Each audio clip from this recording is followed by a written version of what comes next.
Hi, I'm Natalie Brooks. 3 weeks ago, I walked into my favorite coffee shop on Hawthorne Bridge and saw my ex-girlfriend Ashley sitting across from my father, shaking hands over what looked like a business deal. What made my blood run cold wasn't seeing them together, it was hearing my father say, "Just get her back to depending on me again, and there's another 10 grand in it for you." Before we jump back in, tell us where you're tuning in from, and if this story touches you, make sure you're subscribed, because tomorrow, I've saved something extra special for you. What neither of them knew was that I'd been financially independent for 2 years, and my tech company was about to close a deal that would make me worth more than my father ever dreamed. But the real twist? Ashley was about to discover just how wrong they both were about my life, and by the end of this story, she'd be begging me to take her back for reasons that had nothing to do with their scheme. The morning mist clung to the Willamette River like a secret waiting to be discovered. I pulled my wool coat tighter as I walked down the cobblestone path that led to my usual morning coffee spot, a small cafe tucked between vintage boutiques and art galleries. Portland in October had this way of making everything feel cinematic, and I'd grown to love how the city embraced both its quirky personality and its understated elegance. The cafe's windows were fogged with warmth, and through them, I could see the usual crowd of freelancers, students, and early rising professionals starting their day. I pushed through the heavy wooden door, immediately enveloped by the scent of freshly ground Ethiopian beans and warm pastries. The barista, a woman with intricate tattoo sleeves and a genuine smile, waved at me from behind the espresso machine. "The usual, Natalie," she called out, already reaching for a ceramic mug. I nodded, grateful for the consistency in a life that had been anything but predictable over the past few years. Finding a spot near the window, I settled into the worn leather chair that had become my unofficial office for these early morning coffee runs. My laptop emerged from my bag, and within moments, I was reviewing the final details of a contract that would change everything. Cascade Tech Ventures, the company I'd been building from the ground up, was 48 hours away from finalizing a partnership deal with a major West Coast investment firm. The numbers on my screen still felt surreal, 7 figures with room to grow, intellectual property rights that would generate passive income for years, and most importantly, complete creative control over the direction of the company. 2 years ago, I'd been living in a studio apartment above a vintage record store, surviving on ramen noodles and the occasional freelance web design project. My father, Richard Brooks, had made it clear during our last conversation that he considered my entrepreneurial aspirations to be nothing more than an expensive hobby that would eventually require his financial intervention. "Technology companies fail 90% of the time, Natalie," he'd said, his voice carrying that particular brand of condescension that wealthy men seem to perfect over decades of being right about everything. "When you're ready to join the real world, Brooks Legacy Holdings will always have a position for you." What my father didn't understand was that I'd never wanted his version of the real world. Brooks Legacy Holdings was a traditional investment firm that specialized in real estate and conservative portfolio management. It was the kind of company that made steady, predictable money for clients who valued security over innovation. My father had built it over 30 years, and it had provided our family with a comfortable upper-middle-class lifestyle, complete with a house in the West Hills and annual vacations to places where the weather was always perfect and the service was always impeccable. But comfort had never been enough for me. Even as a child, I'd been drawn to the possibilities that existed at the intersection of technology and human connection. While my classmates were playing video games, I was learning to code. While they were shopping for clothes, I was designing websites for local nonprofits. My father saw these interests as phase that I would eventually outgrow, like my brief obsession with marine biology or my semester of pretending I wanted to be a professional photographer. The truth was more complicated. I'd never been close to my father, not in the way that some daughters describe feeling understood and supported by their dads. Richard Brooks was a man who measured success in dollars and quarters, who believed that risk was something to be minimized rather than embraced.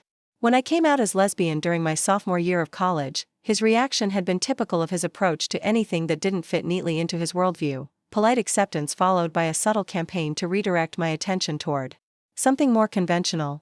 Ashley Martinez had been my girlfriend for almost 3 years, and in many ways, she represented everything my father thought I should want. She was beautiful, ambitious, and practical in a way that made sense to people like him. Ashley worked in marketing for a mid-sized consulting firm, drove a reliable car, and had opinions about retirement planning that impressed adults at dinner parties. She also had a way of making me feel like my dreams were slightly too big, slightly too risky, and slightly too likely to result in disappointment. Our breakup 6 months ago had been one of those slow-motion disasters that you can see coming for weeks but somehow can't prevent. Ashley had been offered a promotion that would require her to relocate to Seattle, and instead of supporting my decision to stay in Portland and focus on my company, she'd given me an ultimatum. "You can come with me and get a real job," she'd said, "or you can stay here and keep pretending that your little startup is going to make you the next Steve Jobs." The conversation had taken place in this very cafe, actually, at a table near the back where we'd thought we could have privacy. I remembered the way Ashley's voice had gotten louder as she became more frustrated, how other customers had started glancing in our direction, and how I'd felt this strange sense of relief wash over me as I realized that I wasn't going to compromise on the thing that mattered most to me. "I'm not pretending anything," I told her, keeping my voice steady despite the way my heart was racing. "I'm building something that could change how small businesses approach customer engagement.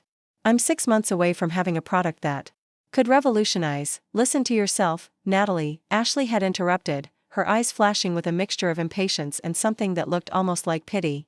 "You're talking like you're going to be the next Silicon Valley success story, but you're working out of a coffee shop and living in an apartment that doesn't even have a dishwasher. When are you going to accept that some dreams are just dreams?" That had been the moment I knew we were finished. Not because Ashley was wrong about my living situation or my unconventional office space, but because she couldn't see the difference between dreams and vision. Dreams were things you hoped for, vision was something you executed with precision, patience, and an unshakable belief in your own capabilities. 6 months later, as I sat in that same cafe reviewing a contract that would validate every choice I'd made since our breakup, I couldn't help but feel grateful for Ashley's inability to see what I was building. Her skepticism had forced me to become more resourceful, more determined, and ultimately more successful than I might have been with her support. The irony wasn't lost on me that my father had been equally skeptical. After Ashley moved to Seattle, he'd called me every few weeks with increasingly transparent attempts to lure me back into his orbit. There had been offers of seed money that came with strings attached, suggestions that I consider a more traditional career path, and invitations to dinner that always seemed to include Diana, his wife of 5 years, who had opinions about everything from my haircut to my choice of neighborhood. Diana Brooks was the kind of woman who made other women feel inadequate simply by existing. She was perfectly polished, effortlessly elegant, and possessed the kind of social intelligence that allowed her to say cutting things while maintaining a smile that suggested she was being helpful. My father had married her 2 years after my mother's death, and while I couldn't fault him for wanting companionship, I'd never quite figured out how to navigate a relationship with a stepmother who seemed to view me as an ongoing project that required constant management. "Natalie needs structure," Diana would say during these family dinners, her voice carrying the authority of someone who had read every self-help book ever written about parenting adult children. Creative types often struggle with the practical aspects of life. It's not their fault, they're just wired differently. These conversations always made me feel like I was being discussed rather than included, as if my presence at the table was somewhat optional to the larger conversation about my future. My father would nod along, occasionally adding observations about the importance of financial security or the value of learning from other people's mistakes. Diana would offer suggestions about networking opportunities or professional development workshops that might help me channel my creativity in more productive directions. What neither of them knew was that I'd been channeling my creativity quite productively, thank you very much. While they were having conversations about my need for structure and guidance, I was working 18-hour days to develop a customer relationship management platform that used artificial intelligence to help small businesses predict and respond to customer needs in real time.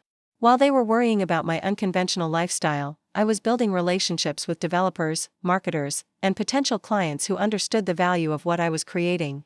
The work had been exhausting, exhilarating, and occasionally terrifying. There had been nights when I'd fallen asleep at my laptop, days when I'd survived entirely on coffee and determination, and weeks when I'd questioned every decision that had led me to bet everything on an idea that existed mostly in my head. But there had also been breakthrough moments when a piece of code worked exactly as intended, when a potential client got excited about the demo, and when I could see the future I was building becoming more tangible and more achievable.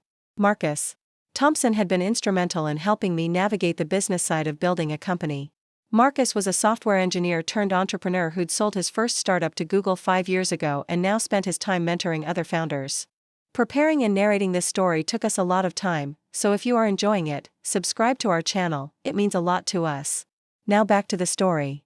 We'd met at a networking event that I'd almost skipped because I'd felt too intimidated by the other attendees, and he'd approached me after hearing me give a brief presentation about my platform.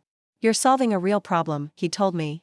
"Over drinks afterward, and you're solving it in a way that nobody else is even thinking about. But you need to stop thinking like a freelancer and start thinking like a CEO. Marcus had become an unofficial advisor and, eventually, a business partner who brought both capital and connections to Cascade Tech Ventures. He was the kind of person who could walk into a room full of investors and command attention simply by speaking with confidence about market opportunities and competitive advantages. More importantly, he believed in what I was building and had helped me understand that belief in yourself wasn't enough, you also needed to help other people see what you saw. The partnership with Marcus had been the turning point that transformed my coffee shop startup into a legitimate company with an office in the Riverside Financial District, a small but talented team of developers, and a growing list of clients who were seeing real results from our platform. We'd spent the past year refining the product, building case studies, and preparing for the kind of growth that would require serious investment and strategic partnerships. Which brought me back to the contract on my laptop screen. Summit Investment Group was exactly the kind of partner we needed to take Cascade Tech Ventures to the next level. They specialized in technology companies with strong fundamentals and innovative approaches to established markets. More importantly, they understood that the best investments often came from founders who were building companies that reflected their own vision rather than chasing trends or copying existing models. The deal we were negotiating would provide Cascade Tech Ventures with the capital needed to expand our development team, accelerate our marketing efforts, and pursue larger clients who could serve as case studies for even bigger opportunities. In exchange, Summit Investment Group would receive equity in the company and a seat on our board of directors. It was the kind of partnership that could transform a promising startup into a major player in the customer relationship management space. As I scrolled through the contract details, I felt that familiar mixture of excitement and nervousness that came with big decisions.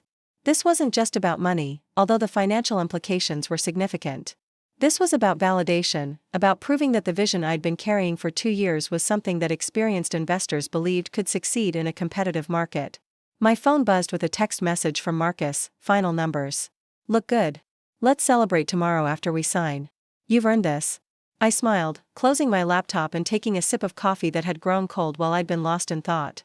Tomorrow would indeed be a day worth celebrating, but for now, I was content to sit in my favorite cafe and savor the quiet satisfaction of knowing that all the long hours, all the uncertainty, and all the skepticism from people who couldn't see what I was building had led to this moment. The cafe had filled up while I'd been working, and I glanced around at the other patrons who were starting their own days with caffeine and optimism. Portland had a way of attracting people who were building something, artists, writers, entrepreneurs, and dreamers who'd found a city that embraced both ambition and authenticity. I'd never felt more grateful to be part of that community, or more confident that I belonged in it. Standing up to leave, I tucked my laptop back into my bag and headed toward the door. The morning mist had lifted, revealing a city that sparkled with possibility. Tomorrow, I would sign a contract that would change my life. Today, I was simply a woman in a coffee shop who'd chosen to bet on herself, and for the first time in a long time, that felt like enough. The call from Marcus came at 7 in the morning, 3 days after I'd seen Ashley and my father together at the cafe. I was still in bed, enjoying the rare luxury of sleeping past sunrise, when my phone buzzed against the nightstand. Marcus never called this early unless something significant had happened, and my first instinct was worry about the Summit Investment Group deal. Natalie, we need to talk, Marcus said without preamble. His voice carried an edge I'd rarely heard before, the kind of tension that suggested he'd discovered something important and wasn't sure how to share it. Can you meet me at the office in an hour? I rolled out of bed, my mind already racing through possibilities. Had Summit changed their terms? Had a competitor emerged with a better offer? Had someone discovered a flaw in our platform that we'd somehow missed during months of testing? The technology industry was notorious for last-minute surprises that could derail even the most carefully planned deals. 45 minutes later, I was walking through the lobby of our building in the Riverside Financial District, past the marble floors and floor-to-ceiling windows that still felt surreal after 2 years of working in coffee shops and shared workspaces. Cascade Tech Ventures occupied the entire 14th floor, a space that Marcus had insisted we lease 6 months ago when it became clear that our team was outgrowing the cramped quarters we'd been sharing with 3 other startups. The elevator doors opened to reveal our reception area, where our part-time receptionist, Kevin Park, was already at his desk despite the early hour. Kevin had been with us since the beginning, a recent college graduate who'd started as an intern and gradually become indispensable as our unofficial operations coordinator. He looked up as I passed, offering a concerned smile that suggested he'd already spoken with Marcus. He's in the conference room, Kevin said, gesturing toward the glass-walled space that dominated the center of our office floor. And Natalie? Whatever this is about, it's going to be okay. I appreciated Kevin's optimism, but the knot in my stomach suggested that whatever Marcus had discovered wasn't the kind of problem that could be solved with positive thinking. I made my way through the open workspace where our development team would normally be collaborating by this time of day, past the whiteboard walls covered with diagrams and code snippets that represented months of collective problem solving. Marcus was standing with his back to the door when I entered the conference room, staring out at the Portland skyline through windows that offered a panoramic view of the Willamette River and the West Hills beyond. He turned as I closed the door behind me, and I could see immediately that whatever had prompted this early morning meeting was serious. "Sit down," he said, gesturing toward one of the leather chairs that surrounded our conference table. "I've got something to show you, and you're not going to like it." Marcus opened his laptop and turned the screen toward me. What I saw made my blood run cold in a way that had nothing to do with the October morning. It was a series of screenshots from what appeared to be text message conversations, along with bank transaction records and what looked like a private investigator's report. "I hired someone to do background research on Summit Investment Group," Marcus began, his voice carefully controlled. "Standard due diligence stuff, making sure their funding sources are legitimate, confirming their track record with other portfolio companies, verifying that their management team has the experience they claim. What I found instead was information about your family that changes everything we thought we knew about this deal." The first screenshot showed a text conversation between two phone numbers. One was labeled as belonging to Richard Brooks, and the other to Ashley Martinez. The messages were dated from the previous week, just days before I'd seen them together at the cafe. "Ashley, I need you to understand that this isn't about punishment or control. Natalie is making decisions that could destroy her financial future, and I can't stand by and watch that happen. Richard, I already told you I'm not interested in getting back together with her. We broke up for good reasons, and I've moved on. I'm not asking you to get back together with her. I'm asking you to help me understand what she's actually doing with this technology company of hers. My sources suggest she's about to make some very poor choices with investors who don't have her best interests at heart." "What kind of sources?" "The kind that cost money but provide reliable information. Look, Ashley, I know you care about Natalie. I also know that your current financial situation isn't exactly stable after the Seattle job fell through. I'm prepared to compensate you generously for helping me protect my daughter from making a mistake she'll regret for the rest of her life." I felt my hands starting to shake as I scrolled through the conversation. The Seattle job falling through was news to me. Ashley had moved to Seattle for a promotion that was supposed to be the beginning of her executive career. If that opportunity had disappeared, it would explain why she was back in Portland and potentially receptive to my father's proposal. The conversation continued with increasingly specific details about what my father was asking Ashley to do. He wanted her to reconnect with me under the pretense of wanting to reconcile, gather information about my business dealings and financial situation, and ideally convince me to reconsider the direction of my career. In exchange, he was offering her $10,000 immediately and the promise of a position at Brooks Legacy Holdings if she was successful. "This gets worse," Marcus said, scrolling to a different set of documents. "Your father has been conducting what amounts to corporate espionage on your company for months. He hired a private investigator to research your business model, your client list, and your potential partnerships. He also had someone analyze your personal finances and living situation. The private investigator's report was thorough and invasive in ways that made me feel violated. It included photographs of me entering and leaving our office building, detailed analysis of Cascade Tech Ventures Incorporation documents and financial filings, and even speculation about my relationship with Marcus and whether our business partnership involved any romantic component. More disturbing was the section that outlined my father's apparent strategy for undermining my professional relationships. The investigator had recommended that Richard approach potential clients and investors with concerns about my experience and qualifications. They'd identified specific individuals who might be receptive to suggestions that I was too young, too inexperienced, or too financially unstable to be trusted with significant business partnerships. "Marcus, how did you get access to this information?" I asked, trying to process the implications of what I was reading. The private investigator your father hired isn't particularly good at maintaining client confidentiality, Marcus replied with a grim smile. Apparently, he's been selling information to multiple parties, including competitors of his own clients. When I started researching Summit Investment Group, I discovered that they'd also hired him to investigate potential investment targets. He offered to sell me information about other companies they were considering, and your father's file was part of the package. The irony would have been amusing under different circumstances. My father's attempt to gather intelligence about my business had inadvertently provided me with intelligence about his efforts to sabotage it.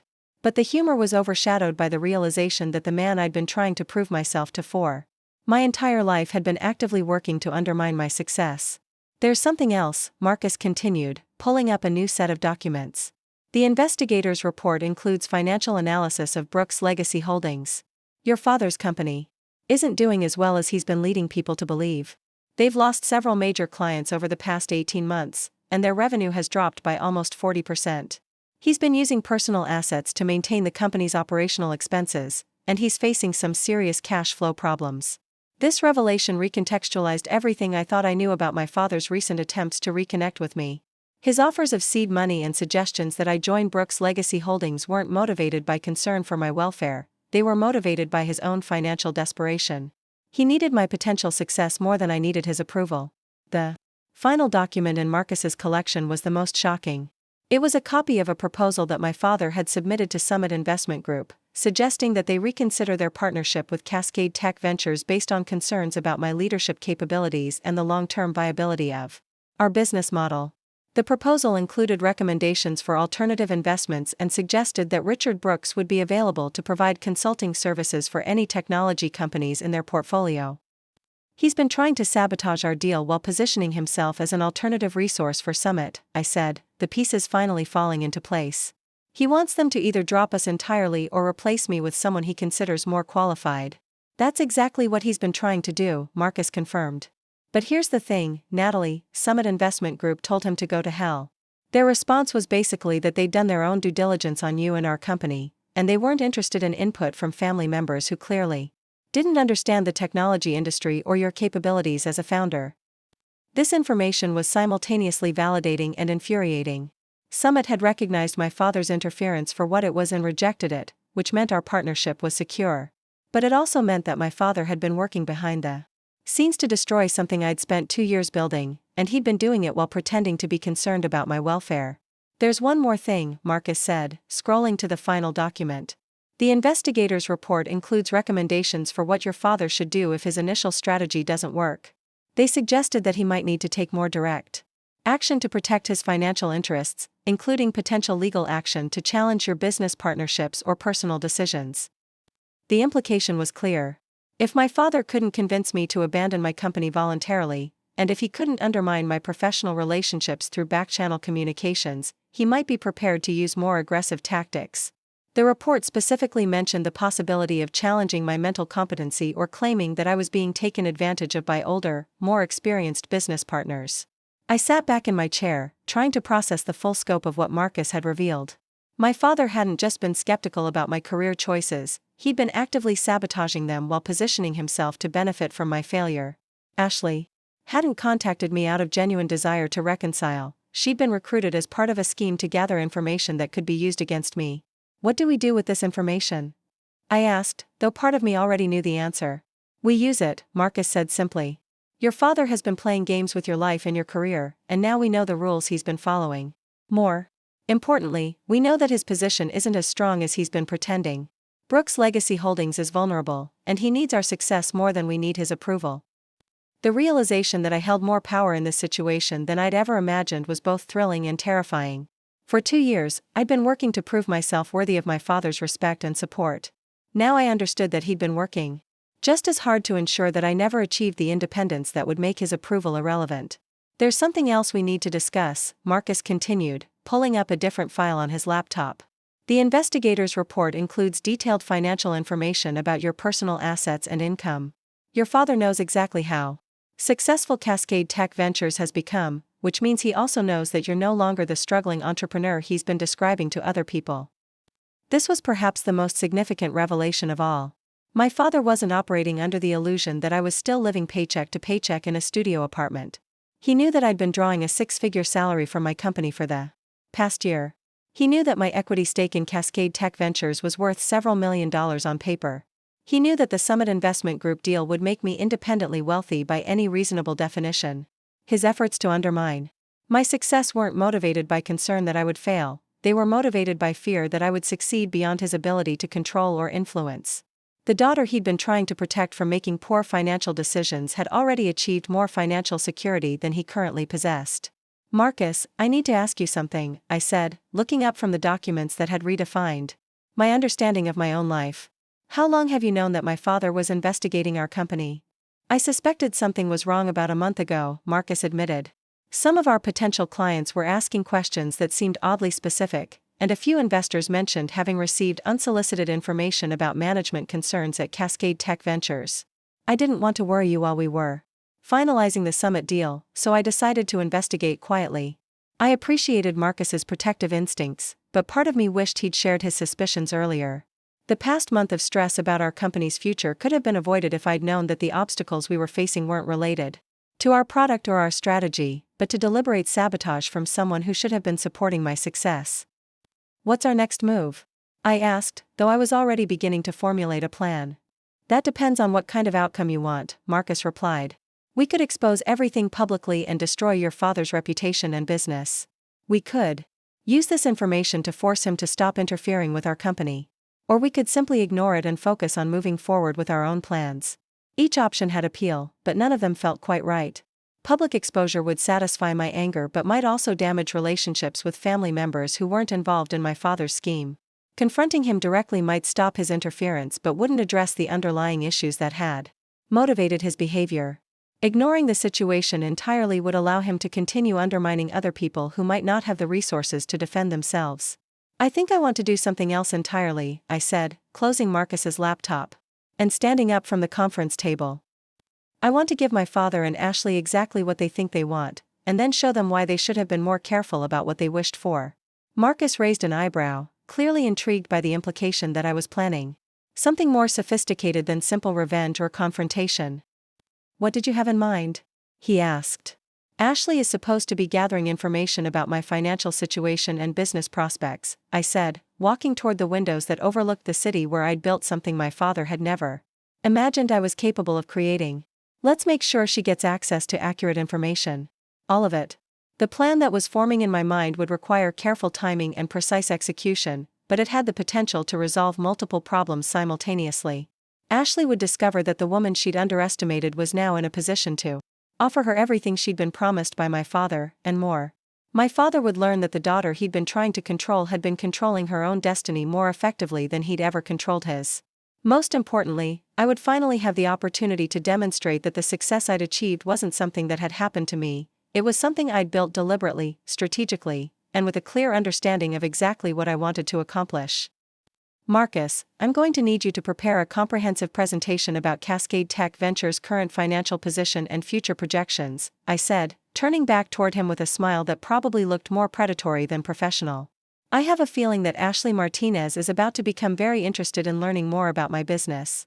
The text message arrived on Thursday evening while I was reviewing quarterly reports in my Pearl District penthouse.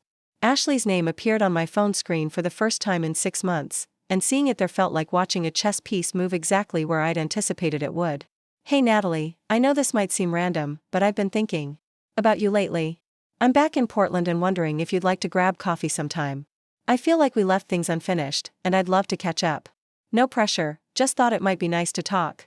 I read the message 3 times, marveling at how perfectly Ashley had executed the script my father had undoubtedly provided.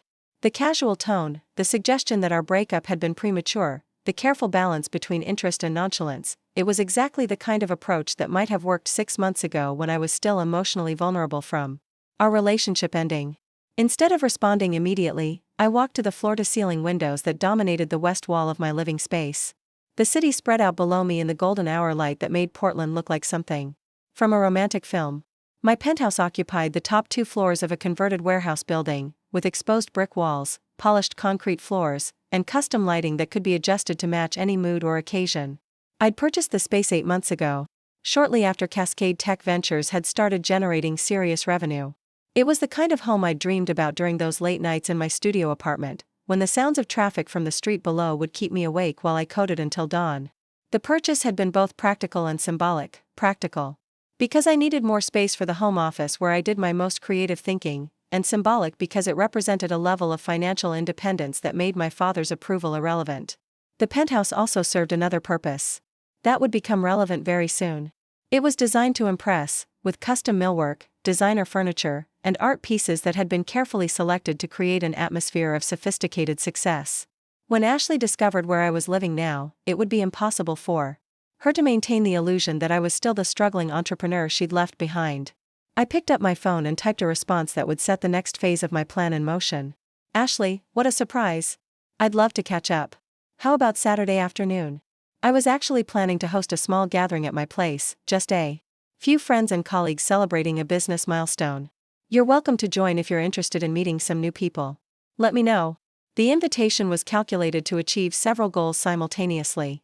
It would give Ashley access to my current living situation and lifestyle in a context that felt natural rather than boastful. It would also allow her to witness my professional relationships and understand the caliber of people who considered me a peer rather than a protege. Most importantly, it would provide the perfect opportunity for me to reveal information about my financial situation in a way that felt organic rather than contrived. Ashley's response came within minutes, confirming that she was very interested in attending and asking if there was anything she could bring. I suggested a bottle of wine, knowing that she would probably spend considerable time selecting something impressive and wondering about the kind of event where wine selection might actually matter. The guest list for Saturday's gathering was already impressive, but I spent Friday morning making a few strategic additions. Marcus would be there, of course, along with Kevin and several other team members from Cascade Tech Ventures. I also invited Tyler Chen, a venture capitalist who'd become a close friend during our negotiations with various investment firms. Tyler had the kind of resume that opened doors and commanded respect: Stanford MBA, successful exits from 2 previous startups, and a reputation for identifying promising companies before they became obvious successes. Linda Hayes would also be attending. Linda was a corporate attorney who specialized in technology transactions and had become both a professional advisor and personal friend during the process of structuring our business partnerships. She had a gift for explaining complex financial concepts in ways that made them accessible to non-specialists, and I suspected that Ashley would find herself having conversations with Linda that would provide valuable intelligence for my father's scheme. The final addition to the guest list was Brandon Cole, a software engineer who'd recently joined our development team after leaving a senior position at Nike. Brandon was brilliant, charming, and possessed the kind of casual confidence that made him immediately likable at social gatherings. He was also, coincidentally, exactly the type of person that Ashley had always claimed to find attractive, successful, stable, and completely unimpressed by superficial displays of status or wealth. Saturday afternoon arrived with the kind of crisp autumn weather that made Portland feel like the most beautiful city in the world. I spent the morning preparing food that would strike the right balance between impressive and approachable, locally sourced ingredients prepared simply but expertly, wine selections that demonstrated both knowledge and budget, and an atmosphere that suggested success without ostentation. The penthouse looked perfect as the afternoon light streamed through the tall windows, illuminating the exposed brick and casting interesting shadows across the polished concrete floors. I'd chosen to wear something that Ashley would recognize, a navy blue dress that I'd owned since college but had tailored to fit properly, paired with jewelry that was elegant but understated. The goal was to look successful without appearing to be trying too hard, confident without being intimidating. Marcus arrived first, carrying a bottle of champagne and wearing the kind of satisfied expression that suggested he was looking forward to the afternoon's entertainment. We'd spent considerable time planning the conversations that would take place during the gathering, identifying opportunities to share information about our company's success in ways that would feel natural rather than boastful. "Are you ready for this?" Marcus asked, surveying the penthouse with the appreciation of someone who understood exactly how much it must have cost. "I've been ready for this conversation since the day Ashley told me that my dreams were too big," I replied, adjusting a flower arrangement that was already perfect. "Today she's going to discover that my dreams weren't big enough." Tyler arrived next, followed by Linda and several other guests who filled the space with the kind of animated conversation that made any gathering feel successful. Brandon appeared just as I was beginning to worry that the party might feel too business-focused, bringing with him the easy social energy that would make Ashley feel welcomed rather than interrogated. At exactly 3 o'clock, my doorbell chimed with the sound I'd been anticipating all week. I walked to the intercom system that connected to the building's lobby, and Ashley's voice came through the speaker with a note of uncertainty that suggested she was beginning to realize that my living situation had changed significantly since our breakup. "Natalie? It's Ashley. I'm here for the gathering." "Come on up," I replied, pressing the button that would summon the elevator to take her to the penthouse level. "I'm excited to see you." The elevator ride to the top floor would take about 90 seconds, which meant Ashley would have just enough time to process the fact that I was living in a building that required elevator access to reach my front door. When the doors opened directly into my foyer, she would understand immediately that this wasn't the kind of apartment that struggling entrepreneurs could afford. I positioned myself near the entrance, close enough to greet Ashley personally but not so close that I would appear anxious about her arrival. The other guests were scattered throughout the living areas, engaged in conversations that would demonstrate the caliber of people who considered me worth spending time with on a Saturday afternoon. The elevator doors opened, and Ashley stepped into my foyer carrying a bottle of wine and wearing an expression that shifted from confidence to confusion to something approaching shock as she took in her surroundings. She was dressed beautifully, in the kind of outfit that suggested she'd spent considerable time preparing for this reunion, but her carefully composed demeanor faltered as she realized that everything she thought she knew about my current circumstances was wrong. "Natalie," she said, her voice carrying a note of uncertainty that I'd never heard before. Wow. This is really something." "Thank you," I replied, accepting the wine she offered and noting that she'd chosen an expensive bottle. That probably represented a significant expense for someone dealing with unemployment. "I'm so glad you could make it. Come in and meet everyone." I guided Ashley into the main living area, where the floor-to-ceiling windows provided a panoramic view of the Portland skyline and the conversations were flowing with the easy energy of people who enjoyed each other's company. The contrast between this environment and the coffee shop where we'd broken up 6 months ago was impossible to ignore, and I could see Ashley trying to process the implications of what she was experiencing. "Ashley, I'd like you to meet Marcus Thompson," I said, introducing her to my business partner, who was standing near the windows with a glass of wine and an expression of polite interest. "Marcus and I founded Cascade Tech Ventures together." Marcus extended his hand with the kind of warm professionalism that immediately put people at ease while also establishing his credibility. "Ashley, it's wonderful to meet you. Natalie has mentioned you, and I understand you're in marketing." "That's fantastic. We're always interested in meeting people who understand how to build brand relationships." I watched Ashley's face as she shook Marcus's hand and tried to reconcile this introduction with what she thought she knew about my professional life. 6 months ago, I'd been working alone on a project that she dismissed as unrealistic. Now I was introducing her to a business partner who spoke about our company with the confidence of someone discussing an established enterprise. "What exactly does Cascade Tech Ventures do?" Ashley asked, her voice carrying the careful tone of someone trying to gather information without appearing too interested. "We develop artificial intelligence platforms for customer relationship management," Marcus replied, launching into the kind of elevator pitch that he'd perfected during months of investor meetings. "Essentially, we help small and medium-sized businesses predict and respond to customer needs in real time, which improves both customer satisfaction and revenue generation."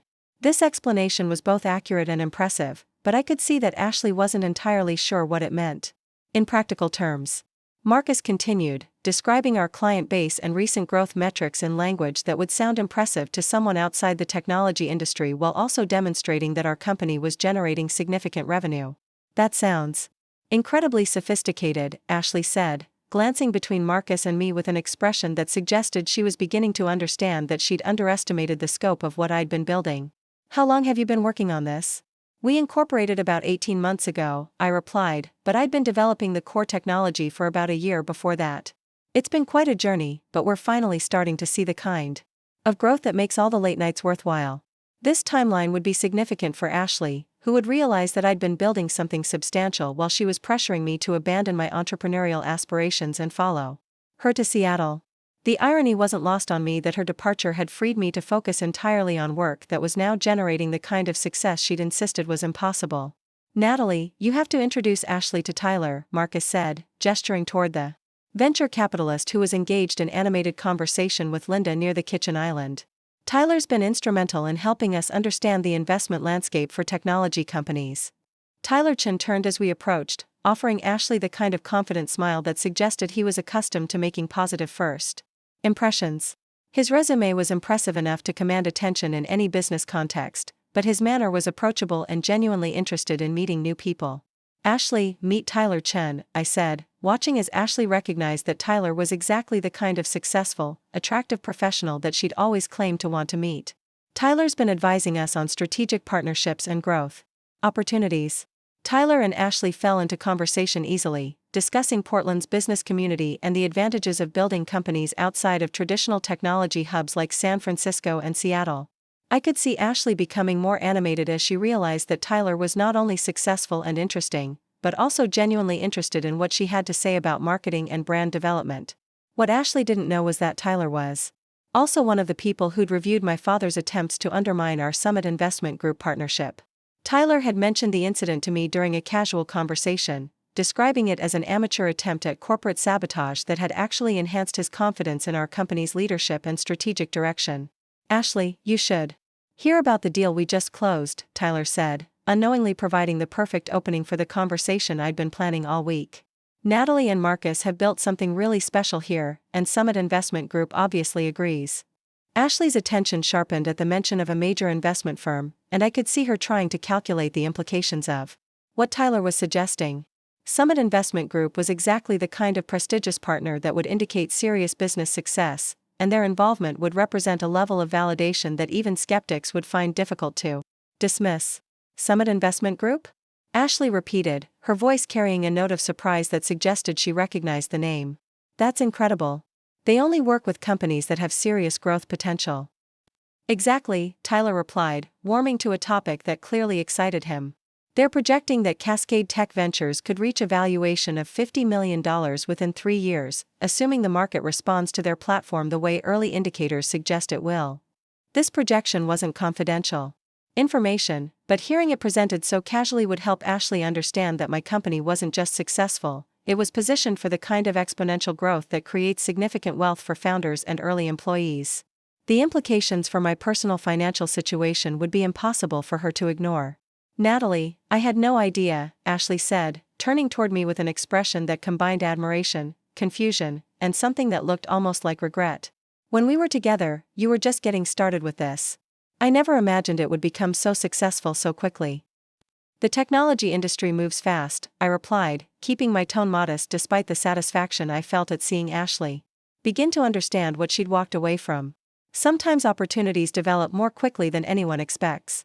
Linda Hayes joined our conversation at this point, carrying the kind of legal expertise that would make Ashley realize that my business success was supported by the kind of professional infrastructure that serious companies required.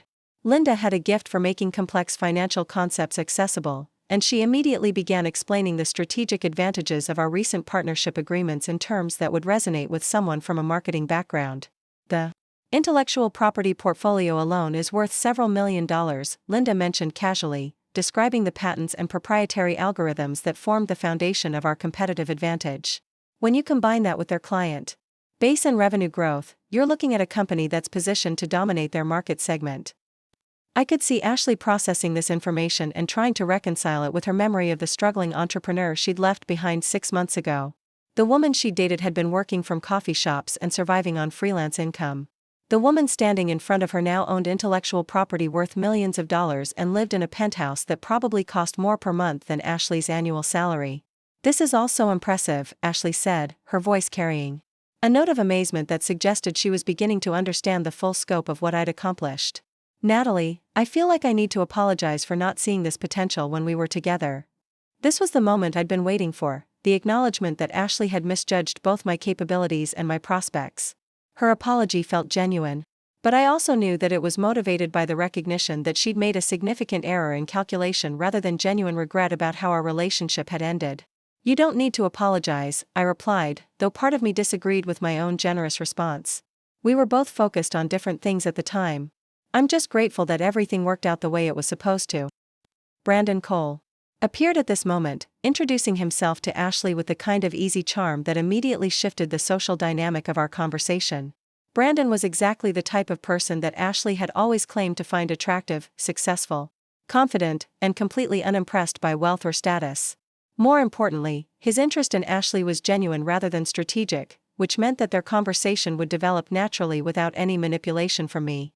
As Brandon and Ashley began talking about Portland's cultural scene and professional opportunities, I found myself observing the interaction with detached fascination.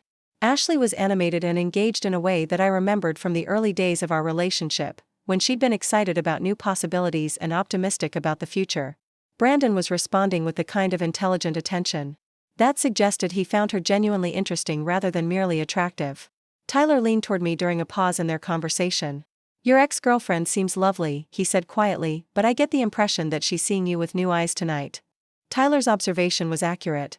Ashley kept glancing in my direction with expressions that suggested she was reassessing Everything she thought she knew about my personality, my capabilities, and my potential for success. The woman she'd dismissed as unrealistic and impractical had built something that commanded respect from venture capitalists, attorneys, and successful entrepreneurs. People change, I replied, though I knew that I hadn't changed as much as Ashley's perception of me had been corrected. Sometimes it just takes a while for everyone to see what was always there. The afternoon continued with conversations that revealed different aspects of my current life and future prospects. Ashley learned about the Pearl District real estate market from Linda, who mentioned the purchase price of my penthouse in the context of discussing Portland's growing technology sector. She discovered my company's client retention rates from Marcus, who described our platform's effectiveness with the enthusiasm of someone who genuinely believed in what we'd built together. Most importantly, Ashley began to understand that the success I'd achieved wasn't dependent on luck or external validation. Every aspect of my business, from the technology platform to the partnership agreements to the team I'd assembled, reflected careful planning and strategic thinking that had been invisible to her when we were together. As the gathering began to wind down, Ashley approached me near the windows where I was saying goodbye to Tyler and Linda. The afternoon light was beginning to fade, casting long shadows across the city and creating the kind of atmospheric lighting that made serious conversations feel inevitable. "Natalie, could we talk privately for a few minutes?" Ashley asked, her voice carrying a note of urgency that suggested she had something important to discuss. "I feel like there are things I need to say that can't wait for another opportunity." I glanced around the penthouse, noting that most of the other guests were beginning to gather their belongings and prepare to leave. Marcus caught my eye and nodded slightly, understanding that I wanted time alone with Ashley to have the conversation. That would determine how the evening's revelations would affect our future interactions. "Of course," I replied, leading Ashley toward the private terrace that extended from my bedroom and offered an unobstructed view of the Portland skyline. "Let's step outside where we can have some privacy." The terrace was furnished with comfortable seating and subtle lighting that created an intimate atmosphere without feeling contrived.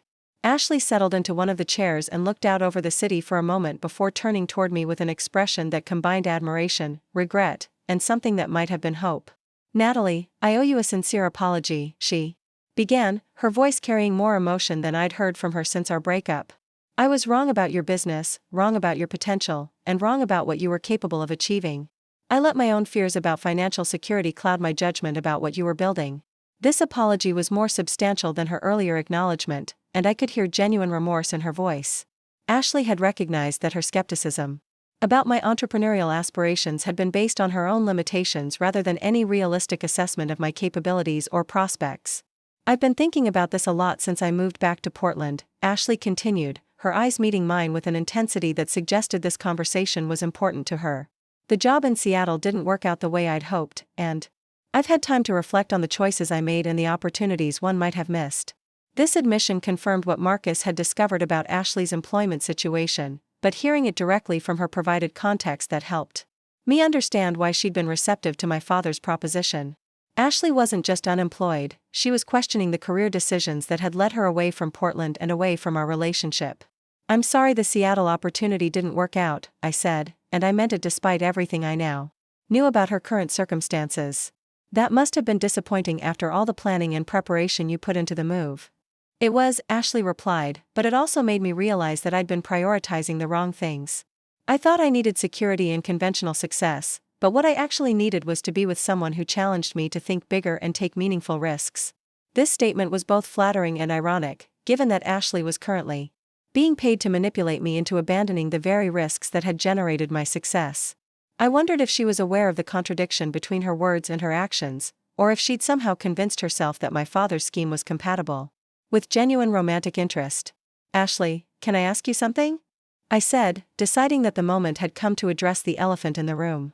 "How long have you been back in Portland, and how did you decide to reach out to me this week?" The question was designed to give Ashley an opportunity to be honest about her contact with my father while also testing whether she was prepared to continue with their deception. Her response would determine how the rest of our conversation would proceed and whether there was any possibility of rebuilding trust between us. Ashley hesitated for a moment, and I could see her weighing different possible responses. The pause was long enough to confirm that she was editing her answer, which meant that she wasn't ready to be completely honest about the circumstances that had brought her back into my life. "I've been back for about a month," she said carefully, "and I've been thinking about contacting you for most of that time. I finally worked up the courage to send that text message this week." This response was technically accurate but deliberately incomplete, and we both knew it. Ashley had been thinking about contacting me, but not for the reasons she was implying. Her courage had been purchased with my father's money and motivated by his instructions rather than her own emotional impulses. I see, I replied, allowing my tone to convey that I understood more than she was telling me. Well, I'm glad you decided to reach out. It's been interesting to reconnect and see how much has changed for both of us. Ashley seemed to recognize that I wasn't entirely satisfied with her explanation, but she chose to continue with the conversation rather than provide additional details about her motivations. This decision would prove to be significant, because it meant that she was still committed to the deception that had brought her to my penthouse. Natalie, I hope you'll consider giving us another chance, Ashley said, leaning forward slightly in a gesture that suggested she was prepared to be vulnerable. I know I made mistakes when we were together, but I've learned from them. I understand now what I was too scared to see before. This declaration was the culmination of everything Ashley had been building toward since her arrival at my gathering. She'd seen my lifestyle, met my professional associates, and understood the financial implications of my business success. Now she was positioning herself to benefit from those discoveries by rebuilding our romantic relationship. What Ashley didn't realize was that I understood exactly why she was making this appeal, and what she hoped to gain from it. Her interest in reconciliation wasn't motivated by love or genuine attraction, it was motivated by the recognition that I represented a level of financial security and professional success that exceeded anything she'd previously imagined possible. That's a significant conversation, I replied, standing up from my chair and walking toward the terrace railing that overlooked the city. I think it deserves more consideration than we can give it tonight. Ashley joined me at the railing, standing close enough that I could smell her perfume and feel the warmth radiating from her skin. Under different circumstances, this proximity might have revived feelings that I'd spent months trying to process and move beyond. Instead, it felt like a performance designed to manipulate emotions that no longer existed in their original form. I understand, Ashley said, her voice soft and persuasive. I just want you to know that I'm serious about this. I've realized what I lost when I chose security over love, and I don't want to make that mistake again. This statement would have been more convincing if I didn't know that Ashley was currently being paid to make it, and that her interest in our relationship was directly proportional to her discovery of my financial success. The woman who'd left me because she was afraid I would never achieve conventional stability was now asking for a second chance because I'd achieved unconventional wealth. Ashley, I appreciate your honesty, I said, turning to face her directly. And I want to be equally honest with you. A lot has changed since we were together, and I'm not the same person I was 6 months ago. This statement was true in ways that Ashley couldn't fully appreciate. I wasn't just more successful or financially secure, I was more confident, more strategic, and much less willing to accept other people's limitations as my own. The woman Ashley had left behind had needed her approval and support. The woman standing on this terrace didn't need anything from anyone who couldn't see her value clearly. I can see that, Ashley replied, her eyes reflecting the city lights that were beginning to twinkle in the gathering darkness. And I find it incredibly attractive. You've become the person I always knew you could be. This compliment might have been meaningful if it weren't contradicted by Ashley's behavior. During our relationship, when she'd actively discouraged me from pursuing the very ambitions that had led to my current success. The woman who claimed to have always believed in my potential had spent 3 years trying to convince me to settle for something smaller and safer. Thank you, I said, stepping back slightly to create some distance between us. I think we should probably head back inside.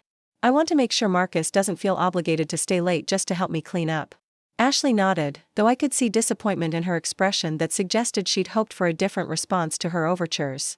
As we walked back through the sliding doors that led to my bedroom and then to the main living area, I reflected on how perfectly the evening had unfolded according to my plan. Ashley had seen exactly what I'd wanted her to see, learned exactly what I'd wanted her to learn, and drawn exactly the conclusions I'd hoped she would draw. She now understood that I was financially successful, professionally respected, and personally fulfilled in ways that contradicted every assumption she'd made about my prospects and potential. More importantly, she'd revealed that her interest in reconciliation was motivated by opportunism rather than genuine affection. The woman who claimed to want a second chance was the same woman who'd been recruited to gather intelligence about my personal and professional life for the purpose of undermining my independence. Tomorrow, I would begin implementing the next phase of my plan, which would involve sharing selected information with Ashley that she would inevitably pass along to my father. By the end of the week, Richard Brooks would understand that his scheme had not only failed but had also provided me with leverage that I fully intended to use.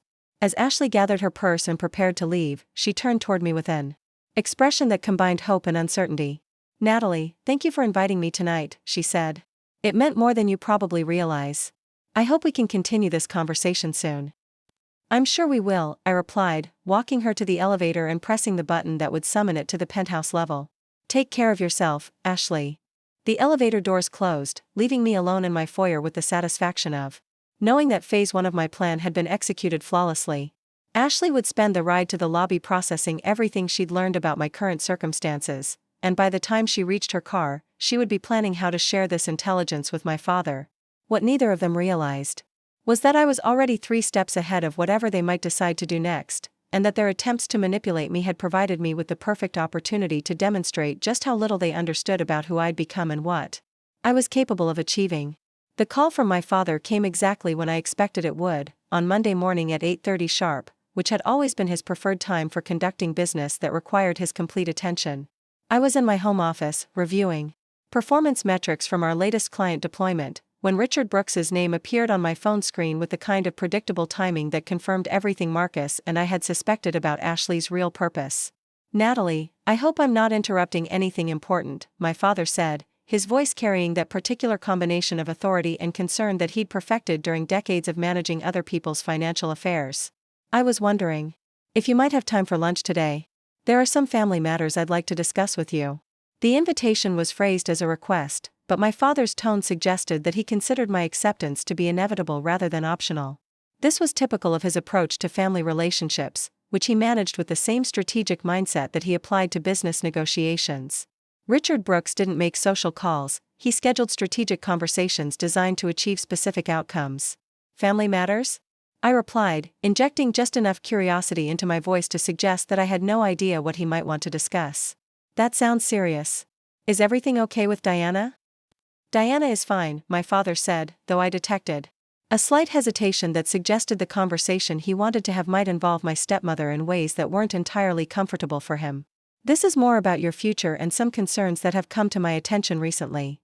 The phrase, "concerns that have come to my attention," was classic Richard Brooks diplomatic language for information that he'd obtained through channels he preferred not to identify. In this case, I knew exactly what concerns he was referring to and precisely how they had come to his attention, but I was curious to see how he would present Ashley's intelligence gathering as legitimate family interest. "Well, you've certainly got my attention," I said, glancing at my calendar and identifying a time slot that would allow me to prepare thoroughly for whatever confrontation my father was planning. "How about 12:30 at that restaurant in the Pearl District you like? The one with the view of the river?"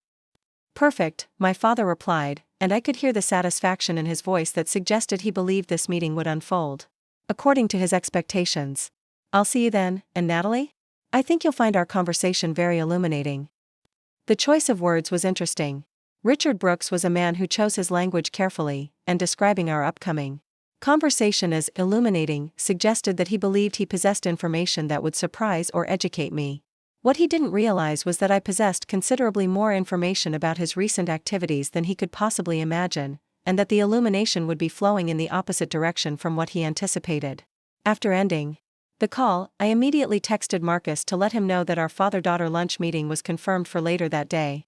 Marcus had been expecting this development ever since Ashley's visit to my penthouse, and we'd already discussed the strategic approach I would take during what was likely to be a very revealing conversation. The restaurant my father had chosen was exactly the kind of place where Richard Brooks felt most comfortable conducting important business. It was expensive enough to reinforce his sense of status and success, formal enough to create an atmosphere where serious conversations felt natural, and popular enough with Portland's business community that being seen there enhanced his professional reputation. The dining room featured panoramic windows that overlooked the Willamette River, and the lunch crowd typically included the kind of established professionals who valued discretion and understood the importance of maintaining appearances. I arrived precisely on time, wearing a tailored navy suit that struck the perfect balance between professional sophistication and daughter-appropriate respectability. The outfit was carefully chosen to send multiple messages simultaneously: that I took this meeting seriously, that I was successful enough to afford quality clothing, and that I understood the social dynamics that governed my father's world. Even if I'd chosen to build my own empire outside of his influence, Richard Brooks was already seated at a corner table that provided both privacy and an excellent view of the river. He stood as I approached, offering the kind of formal embrace that he reserved for public displays of family affection. My father was a handsome man in his late 50s, with silver hair and the kind of confident bearing that came from decades of financial success and social recognition. He wore his authority comfortably, like a well-tailored suit that had been custom-made to fit his personality perfectly. "Natalie, you look wonderful," he said, holding my chair as I sat down across from him. "Success agrees with you." This comment was more loaded than it appeared on the surface. My father's acknowledgement of my apparent success was both a compliment and a test, designed to gauge how much I would reveal about my current circumstances and recent achievements.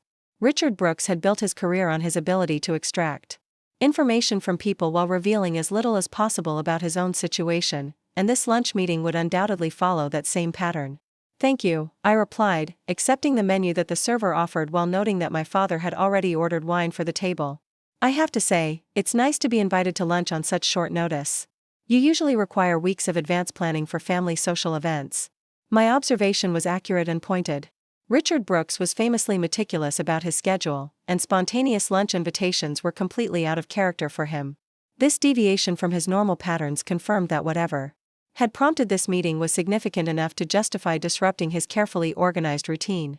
"Well, sometimes circumstances require flexibility," my father said, raising his wine glass in a gesture that suggested we were celebrating something, though he hadn't yet identified what that might be. "I've been hearing some very interesting things about your business activities lately." Here it was, the opening I'd been expecting since Ashley's text message had arrived 4 days ago. My father was ready to discuss the intelligence that his recruited spy had gathered during her reconnaissance mission to my penthouse. The question was how much Ashley had shared with him, and how he planned to use that information to achieve whatever outcome he was pursuing. "Interesting things from whom?" I asked, taking a sip of wine that was predictably excellent and probably cost more per bottle than most people spent on groceries in a month. "I wasn't aware that my business was generating much conversation in your social circles."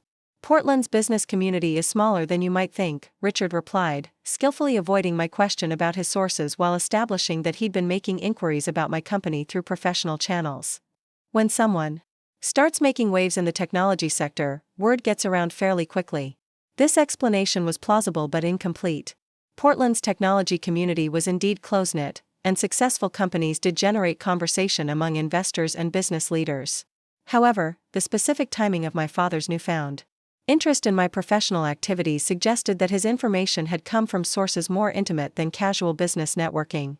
"I suppose that's true," I said, studying the menu while considering how much information I wanted to reveal during this conversation. "Marcus and I have been working hard to build something meaningful, and it's gratifying to know that people are starting to take notice." The mention of Marcus was deliberate. My father had undoubtedly received detailed information about my business partner from Ashley, and I wanted to gauge his reaction to hearing Marcus's name spoken with the casual familiarity that indicated a close working relationship. "Yes, Marcus Thompson," my father said, and I could hear the subtle change in his tone that suggested he'd done considerable research on my business partner. "Quite an impressive resume. Stanford MBA, successful exit from his previous company, extensive connections in the venture capital community. You're fortunate to have attracted someone of his caliber as a partner." This response revealed several important things about the intelligence gathering that my father had been conducting. He knew enough about Marcus to recite his professional credentials, which meant he'd been investigating my business relationships far more thoroughly than casual curiosity would justify. More significantly, his phrasing suggested that he viewed Marcus as the dominant partner in our relationship, which indicated that Ashley hadn't fully conveyed the extent of my own role in building our company. "Marcus has been instrumental in helping me navigate the business development side of things," I agreed, allowing my father to maintain his assumption about the power dynamics between my partner and myself. "But the core technology and vision for the company came from my own work and research." This clarification was designed to plant seeds of doubt about whatever narrative my father had constructed based on Ashley's reporting. If he believed that Marcus was the primary driving force behind our success, then he was operating under a fundamental misunderstanding that would affect his strategic calculations. "Of course," my father said, though his tone suggested that he remained skeptical about my central role in building a company that was attracting attention from major investment firms. "Ashley mentioned that you're working with some very prestigious partners these days." There it was, the confirmation that Ashley had indeed been reporting back to him about everything she'd observed during her visit to my penthouse. My father's casual mention of her name was designed to seem natural, but it actually revealed that he felt comfortable discussing information that Ashley had gathered during what I was supposed to believe had been a purely social reconnection between former girlfriends. Ashley? I repeated, allowing surprise to color my voice despite the fact that this revelation was exactly what I'd been expecting. How did Ashley come up in your conversation about my business activities? My father paused for a moment, clearly realizing that he'd revealed more about his information sources than he'd intended. Richard Brooks was usually more skillful at concealing his intelligence-gathering methods, but his eagerness to discuss what he'd learned about my company had led him to make an uncharacteristic error. Ashley mentioned that she'd had the opportunity to meet some of your colleagues recently, he said, attempting to recover from his mistake by framing Ashley's intelligence-gathering as coincidental social interaction. She was quite impressed by the caliber of people you're working with these days. This explanation was technically accurate but deliberately misleading. Ashley had indeed met my colleagues, but not through coincidence or natural social interaction. She'd met them because I'd invited her to a gathering specifically designed to provide her with intelligence that she would inevitably share with my father. I didn't realize that you and Ashley were in contact, I said, deciding to press the issue and see how my father would respond to direct questioning about his relationship with my former girlfriend. That seems like an unusual friendship to develop after our breakup. Well, Ashley reached out when she moved back to Portland, my father replied, sticking to a version of events that contained enough truth to be defensible while omitting the financial incentives that had motivated Ashley's contact with him. She was concerned about you and wanted to make sure that your family was aware of your recent successes. This explanation was so thoroughly dishonest that I almost admired its audacity. My father was presenting Ashley's paid espionage mission as concern for my welfare, and characterizing her intelligence gathering as an attempt to ensure that my family properly appreciated my achievements. The reality, of course, was that Ashley had been recruited specifically to undermine my independence and gather information that could be used to manipulate me back into financial dependence. How thoughtful of her, I said, keeping my voice carefully neutral while internally marveling at my father's ability to reframe deception as benevolence. I'm touched that she was so concerned about keeping you informed about my business activities. My father seemed to recognize that I wasn't entirely convinced by his explanation, but he chose to continue with the conversation rather than provide additional details about his relationship with Ashley. This decision suggested that he was more interested in acting on the information he'd gathered than in defending the methods he'd used to obtain it. The point is, Natalie, that I've become aware of some very significant opportunities in your professional life, Richard said, steering the conversation toward what I suspected was his primary agenda for this meeting. And I want to make sure that you're making decisions that will protect your long-term interests. Here was the heart of whatever scheme my father had been developing since receiving Ashley's report. He was positioning himself as a concerned parent who wanted to provide guidance about business decisions that might be too complex for me to navigate independently. This approach was consistent with his lifelong pattern of offering help that came with strings attached and advice that served his interests more than mine. What kind of opportunities are you referring to? I asked, though I suspected I already knew the answer. Well, partnerships with major investment firms, for example, my father replied, clearly pleased to be able to demonstrate his knowledge of my business dealings. Those relationships can be incredibly valuable, but they can also be quite complex. From a legal and financial perspective, it's important to have experienced advisors who can help you understand all the implications. This was classic Richard Brooks methodology, identifying a situation where I might need expert guidance, and then positioning himself as the logical source of that guidance. What he didn't realize was that I already had experienced advisors, including Linda Hayes, who understood the technology industry far better than he did and who had no personal agenda that might conflict with my interests. I appreciate your concern, I said, taking another sip of wine while considering how much information I wanted to share about the professional support network I'd already assembled. Marcus and I have been working with some excellent legal and financial advisors throughout this process. My father's expression tightened slightly at this response, suggesting that he'd hoped to discover that I was navigating complex business relationships without appropriate professional guidance. The idea that I might already have access to expert advice that didn't come from him was clearly disappointing from his perspective. Of course you have, he said, though his tone suggested that he remained skeptical about the quality of whatever advisors I might have retained. But sometimes it's valuable to get a second opinion from someone who has decades of experience with these kinds of transactions. The offer was predictable and loaded with implications. My father was suggesting that his experience with traditional investment management qualified him to provide guidance about technology partnerships and venture capital relationships. More significantly, he was implying that my current advisors might not be adequate for the decisions I was facing. That's certainly something to consider, I replied diplomatically, while internally noting that Richard Brooks had no relevant experience with the kind of rapid growth technology companies that operated in completely different financial ecosystems from his traditional investment firm. I'm glad you're open to the idea, my father said, clearly interpreting my diplomatic response as agreement with his proposal. In fact, I've been thinking that this might be an excellent time for you to consider joining Brooks Legacy Holdings in a more formal capacity. This was the culmination of everything my father had been building toward since Ashley's intelligence gathering mission had provided him with detailed information about my business success. He'd learned that I was financially successful and professionally respected, and now he wanted to find a way to benefit from those achievements by incorporating me into his own business empire. Joining Brooks Legacy Holdings?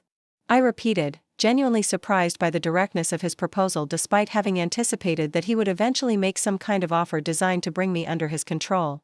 In what capacity? Well, we could structure it several different ways, Richard replied, clearly excited by the opportunity to discuss a topic where he felt completely confident in his expertise. You could maintain your current company as a subsidiary of Brooks Legacy Holdings, which would provide you with additional resources and strategic support. Or we could explore a merger that would combine your technology platform with our existing client services. Both options would effectively place my company under my father's control while providing me with the illusion of continued independence. The subsidiary structure would make Richard Brooks the ultimate decision-maker for any major business choices, while a merger would dilute my ownership stake and integrate my innovative platform into his traditional business model. Those are certainly creative possibilities, I said, marveling at my father's ability to frame the acquisition of my company as an opportunity rather than a takeover. But I'm curious about your timing. What's prompted this sudden interest in expanding Brooks Legacy Holdings into the technology sector? My question was designed to force my father to acknowledge that his proposal was motivated by his discovery of my success rather than any genuine strategic vision for diversifying his business. Richard Brooks had spent years dismissing technology companies as unreliable investments, and his sudden enthusiasm for the sector coincided suspiciously with his intelligence gathering about my company's growth potential. Well, the technology sector has become increasingly important in the investment landscape, my father replied, offering an explanation that was technically accurate but obviously incomplete. And when you have access to proven technology leadership within your own family, it makes sense to explore those synergies. This response confirmed that my father viewed me as an asset to be acquired rather than a daughter to be supported. His proposal wasn't motivated by pride in my achievements or desire to help me succeed. It was motivated by recognition that my success could enhance his own business prospects. I see, I said, deciding that the time had come to begin revealing some of the information that would shift the power dynamics of our conversation. And what makes you think that Cascade Tech Ventures would benefit from that kind of partnership? Well, obviously your company has achieved some impressive initial success, my father said, clearly pleased to be able to demonstrate his knowledge of my business performance. But sustainable growth in the technology sector requires resources and expertise that most startups simply don't have access to. This statement revealed that my father fundamentally misunderstood both my company's current position and my personal financial situation. He was still thinking of Cascade Tech Ventures as a promising startup that needed external resources to achieve its potential, rather than an established company that was already generating substantial revenue and attracting attention from major investors. That's true for many startups, I agreed, while preparing to share information that would correct his assumptions about my resource requirements. But fortunately, Marcus and I secured the funding and partnerships we needed to scale our operations. Before we reached that vulnerability point, my father's expression suggested that this response hadn't provided the opening he'd been hoping for. Richard Brooks was accustomed to dealing with people who needed something from him, and discovering that I might not require his resources or guidance was clearly frustrating from his perspective. Funding is one thing, he said, attempting to maintain his position as the more experienced and knowledgeable party in our conversation. But there are other considerations: legal compliance, risk management, strategic planning for long-term growth. These are areas where experience really matters. Absolutely, I replied, while reaching into my purse for the leather portfolio I'd brought specifically for this conversation. Which is why we've been working with Linda Hayes from Morrison & Associates for our legal needs, and Tyler Chen has been advising us on strategic partnerships. I placed the portfolio on the table between us and opened it to reveal documents that would demonstrate exactly how thoroughly I'd addressed the concerns my father was raising. The first item was a letter from Linda Hayes' law firm, confirming Their representation of Cascade Tech Ventures and summarizing the legal infrastructure we'd established for our business operations. My father glanced at the letterhead and I could see recognition in his eyes.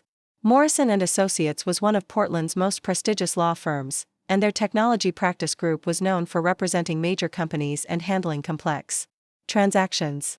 Retaining their services indicated both significant legal sophistication and substantial financial resources. Linda Hayes, my father repeated, clearly processing the implications of my company's relationship with such a high-caliber legal advisor. She's supposed to be one of the best technology attorneys on the West Coast. She is, I confirmed, turning to the next document in my portfolio, which was a summary of our company's financial performance over the past 18 months. Tyler Chen's guidance has been equally valuable. His experience with venture capital relationships has helped us structure our partnerships for maximum strategic benefit.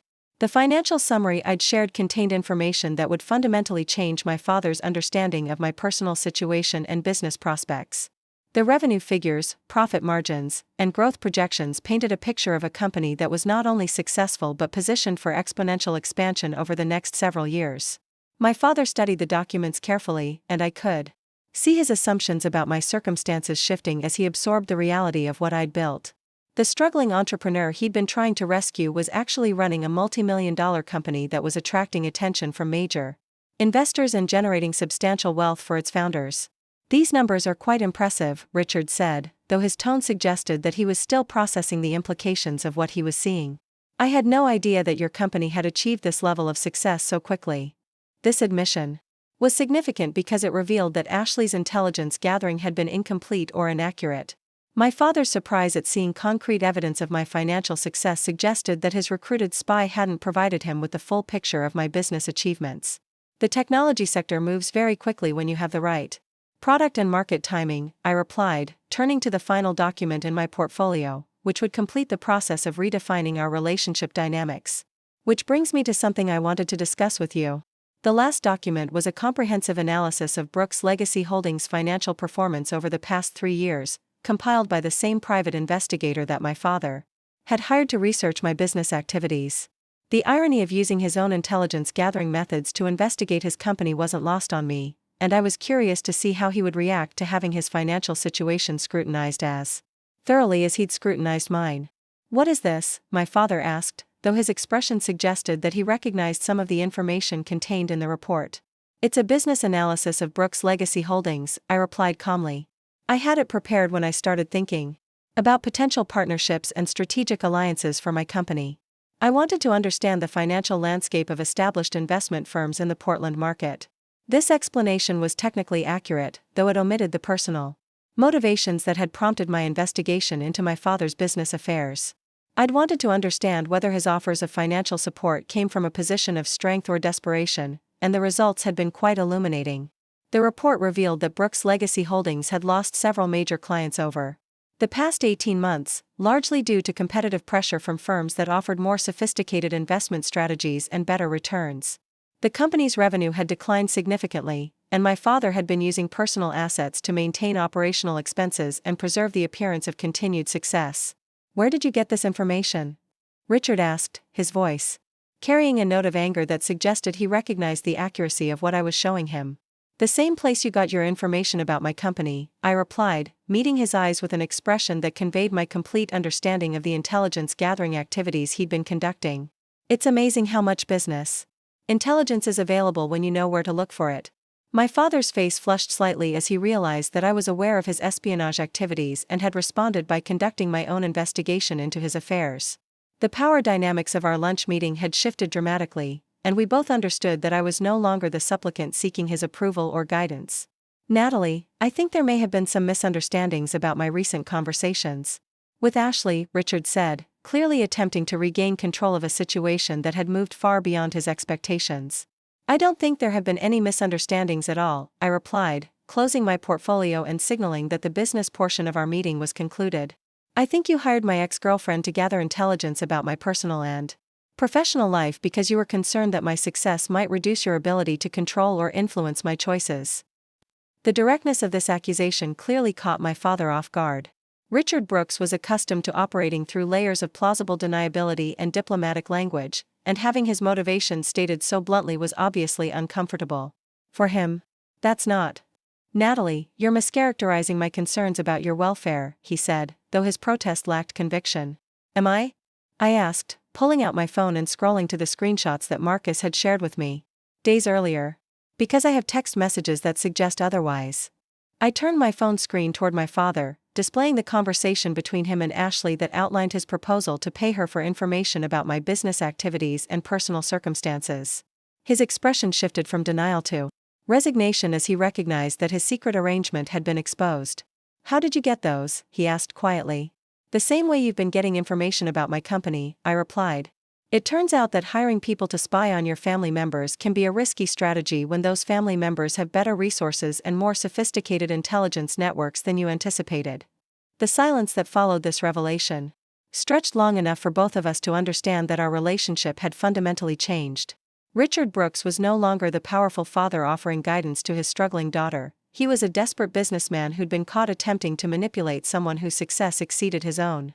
What do you want, Natalie, my father asked finally, his voice carrying the resignation of someone who recognized that he was no longer in control of the situation. I want you to stop interfering with my business and personal relationships, I replied simply. And I want you to understand that the daughter you've been trying to protect has been protecting herself quite effectively for some time now. My father nodded slowly, clearly processing the implications of everything he'd learned during our conversation. The lunch meeting that was supposed to demonstrate his superior knowledge and business acumen had instead revealed that his assumptions about my capabilities and circumstances were fundamentally incorrect. And Ashley, he asked. Ashley made her own choices about how to respond to your offer, I said, standing up from the table and gathering my portfolio. Now she'll have to live with the consequences of those choices. As I walked away from the restaurant, leaving my father to contemplate the wreckage of his carefully planned scheme, I reflected on how perfectly the confrontation had unfolded. Richard Brooks had finally learned that his daughter was not only capable of achieving success without his guidance, but was also capable of outmaneuvering him when he attempted to undermine that success. The balance of power in our family had shifted permanently, and we both understood that future conversations would proceed according to very different rules than the ones that had governed our relationship for the previous 30 years. The phone call from Ashley came 3 hours after I'd left my father sitting alone at the restaurant, contemplating the ruins of his elaborate scheme. I was in my home office, responding to emails from potential clients who'd been referred through Tyler's network, when her name appeared on my screen with the kind of urgent timing that suggested desperation rather than casual social contact. Natalie, we need to talk, Ashley said without any preliminary greeting, her voice carrying the strain of someone who'd spent considerable time arguing with Richard Brooks about how thoroughly their plan had backfired. Your father just called me, and he's furious about something that happened at lunch today. He's claiming that you somehow got access to private text messages between us. The accusation was delivered with the indignation of someone who'd been caught red-handed but still hoped to maintain plausible deniability about their actions.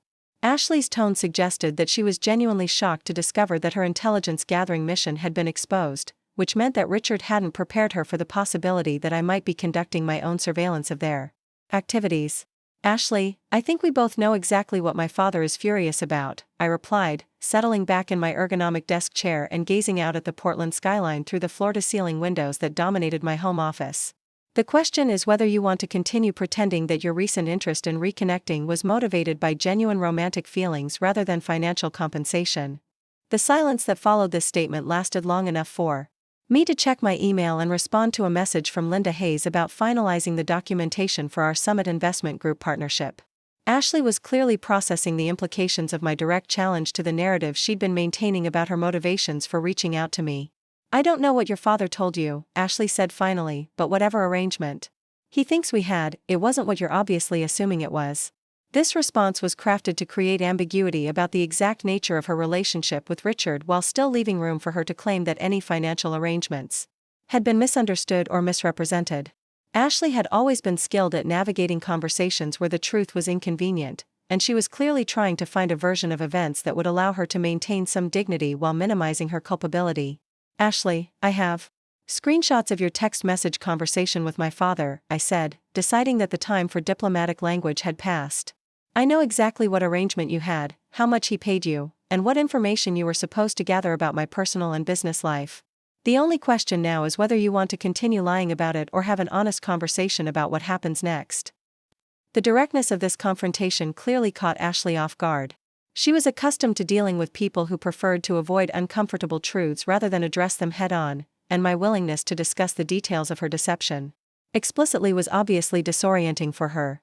"Natalie, it's more complicated than you're making it sound," Ashley said, her voice shifting to the pleading tone that I remembered from our breakup conversation 6 months earlier.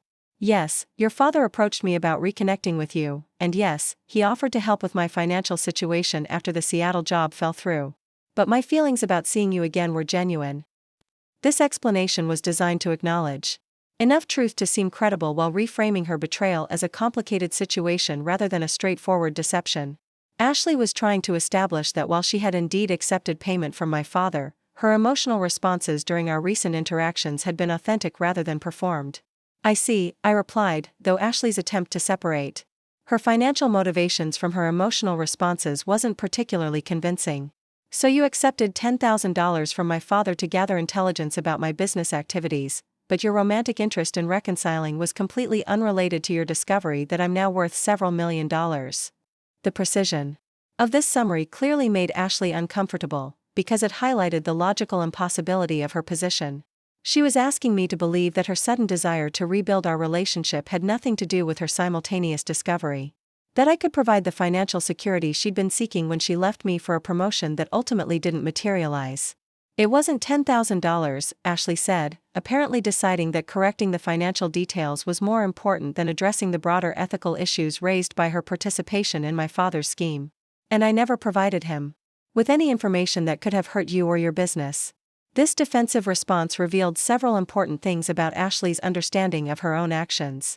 First, she was more concerned about being accurately characterized than she was about acknowledging the fundamental violation of trust that her behavior represented. Second, she genuinely seemed to believe that the specific dollar amount or the exact nature of the intelligence she'd gathered somehow mitigated the betrayal involved in accepting payment to spy on someone she claimed to care about. "Ashley, the amount doesn't matter," I said, standing up from my desk and walking toward the windows that offered an unobstructed view of the Willamette River and the mountains beyond. "What matters is that you agreed to participate in a scheme designed to undermine my independence and gather information that could be used to manipulate me back into financial dependence on my father." This characterization of her actions was both accurate and damning, and Ashley's continued silence suggested that she was beginning to understand that there was no version of events that would make her behavior appear acceptable. The woman who'd claimed to love me had allowed herself to be recruited as an agent in her former boyfriend's father's campaign to sabotage his daughter's success. "I never wanted to hurt you," Ashley said finally, her voice carrying the kind of defeated resignation that comes from recognizing that you've destroyed something valuable through your own poor choices. "When your father first approached me, I told him I wasn't interested in getting back together with you. It was only after he explained how concerned he was about your business decisions that I agreed to check in on how you were doing." This explanation was probably the closest thing to honesty that Ashley was capable of providing, but it still failed to acknowledge the fundamental problem with her reasoning. She'd allowed my father to convince her that spying on me was an appropriate way to express concern for my welfare, which suggested either a stunning lack of judgment or a willingness to rationalize unethical behavior when it served her financial interests. "Ashley, let me ask you something," I said, turning away from the window and focusing my attention entirely on the conversation that would determine whether there was any possibility of salvaging any kind of relationship between us. "If our situations had been reversed, and my father had approached you with concerns about my business decisions, would you have wanted me to accept payment to gather intelligence about your personal and professional life?" The question was designed to force Ashley to confront the double standard that had allowed her to justify behavior that she would never have accepted if she'd been the target rather than the perpetrator. The silence that followed suggested that she was struggling to find a response that wouldn't reveal the selfishness that had motivated her choices. "No," Ashley admitted finally. "I wouldn't have wanted that." This acknowledgement was significant because it represented the first time during our conversation that Ashley had admitted that her actions were fundamentally wrong rather than simply misunderstood or mischaracterized. The woman who'd been defending her behavior for the past 20 minutes had finally recognized that she'd violated basic principles of trust and respect that should govern relationships between people who claim to care about each other. "Then I think we understand each other," I said, settling back into my desk chair and opening my laptop to review the preliminary agenda for a board meeting that Marcus had scheduled for later in the week. "The question now is what you plan to Do with that understanding. Ashley seemed to recognize that this statement represented a critical moment in our conversation. I wasn't asking her to apologize or explain her behavior further, I was asking her to demonstrate that she'd learned something meaningful from the experience of having her deception exposed and her motivations revealed. Natalie, I know I've made mistakes, Ashley said, her voice carrying a note of genuine regret that I hadn't heard from her since our breakup. But I also know that what I feel for you is real, regardless of how this whole situation started. Is there any possibility that we could find a way to move forward from here? This appeal was both heartfelt and hopeless, because it was based on the assumption that romantic feelings could overcome fundamental incompatibilities in values and judgment. Ashley was asking me to overlook her willingness to accept payment for spying on me because she discovered that she still found me attractive and desirable now that I was financially successful. Ashley, I need you to understand something, I said, choosing my words carefully because I wanted to be clear rather than cruel. The woman you claim to have feelings for is the same woman you left 6 months ago because you didn't believe she was capable of achieving the success that would provide the security you wanted. The only thing that's changed is your perception of my financial situation. This observation was designed to help Ashley understand that her current romantic interest was based on external circumstances rather than any genuine appreciation for my personality, values, or capabilities. She'd rejected me when I was building something from nothing, and now she wanted to reconcile because I'd succeeded despite her lack of faith in my potential. That's not fair, Ashley protested, though her tone suggested that she recognized the accuracy of my characterization. I care about you as a person, not just because of your business success. Do you? I asked, genuinely curious about how Ashley would respond to direct questioning about the foundation of her feelings. Because the woman you dated for 3 years was building the same company, using the same vision, and working toward the same goals that I've now achieved. The only difference is that now the outcome is visible and quantifiable. This challenge forced Ashley to confront the uncomfortable reality that her skepticism about my prospects had been based on her own limitations rather than any realistic assessment of my capabilities. She'd been unable to see the potential in what I was building, which meant that her current admiration was based on results rather than any genuine understanding of the process that had created those results. Maybe you're right, Ashley said, her voice carrying the kind of defeated honesty that comes from recognizing that you've lost an argument that you should never have started. Maybe I couldn't see what you were building when we were together. But I can see it now, and I can see you now, and I know that I made a mistake when I chose security over love. This admission was both accurate and irrelevant, because it failed to address the fundamental issue that had led to our current situation. Ashley's mistake hadn't been choosing security over love, her mistake had been failing to understand that I was capable of providing both security and love if she'd been willing to support my vision rather than undermine it. Ashley, I appreciate your honesty, I said, though I wasn't sure that appreciation was the right word for my response to her belated recognition of her own poor judgment. But I think we both know that this conversation is really about the fact that you're unemployed, financially struggling, and have just discovered that the woman you dismissed as unrealistic is now in a position to provide everything you thought you wanted. This summary was harsh but accurate, and Ashley's silence suggested that she recognized the truth of what I was saying even if she didn't want to acknowledge it explicitly. Our entire relationship had been defined by Ashley's concerns about financial security and conventional success, and her current interest in reconciliation was motivated by the discovery that I'd achieved both of those things without her support or approval. What if it is? Ashley asked, her voice carrying a note of defiance that suggested she was tired of being defensive about her motivations. What if I am interested in you partly because you're successful and financially secure? Is that really so different from being attracted to someone because they're intelligent or funny or kind? This question was philosophically interesting but practically irrelevant, because it ignored the specific history of our relationship and the circumstances that had brought us back into contact.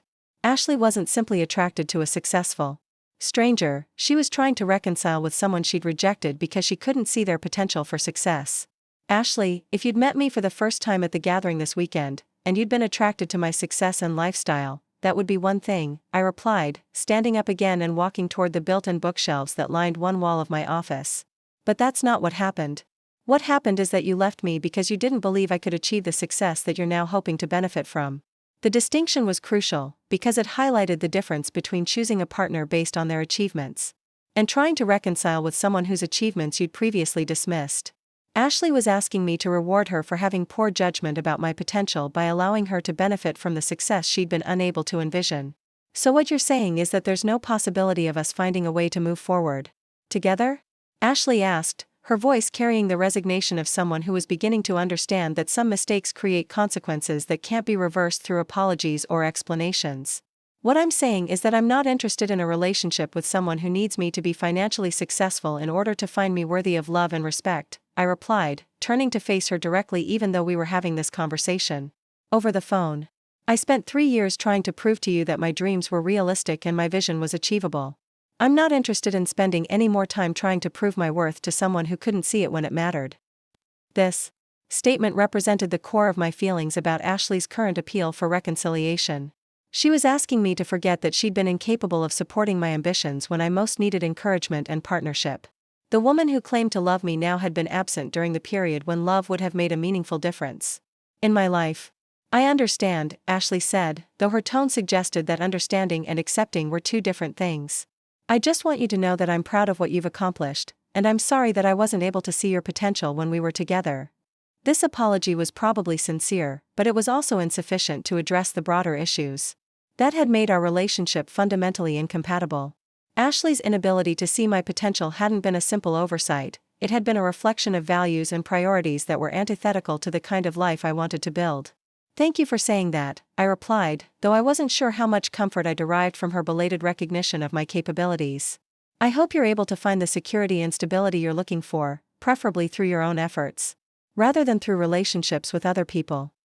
This closing comment was designed to encourage Ashley to focus on developing her own career and financial independence rather than seeking to attach herself to someone else's success. The woman who'd left me because she was afraid I couldn't provide security needed to learn to provide security for herself. Goodbye, Natalie, Ashley said, her voice carrying the finality of someone who understood that this conversation represented the end of any possibility of romantic reconciliation between us. Goodbye, Ashley, I replied, ending the call and immediately feeling the relief that comes from resolving a situation that has been creating unnecessary complexity in your life.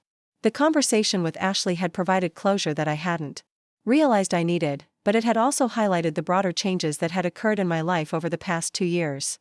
The woman who'd once sought approval and validation from people who couldn't see her worth was now in a position to choose relationships based on mutual respect and shared values rather than desperation or need. My phone buzzed with a text message from Marcus, board meeting confirmed for Thursday at 2. Tyler will be joining remotely, and Linda will be presenting the final partnership documentation. Hope your lunch with Richard went as planned. The reminder about our upcoming board meeting brought my attention back to the business activities that had made this entire confrontation possible. While my father and Ashley had been plotting to undermine my independence, I'd been building something that made their schemes irrelevant. The company that Richard Brooks had tried to acquire through manipulation was now strong enough to ignore his overtures entirely.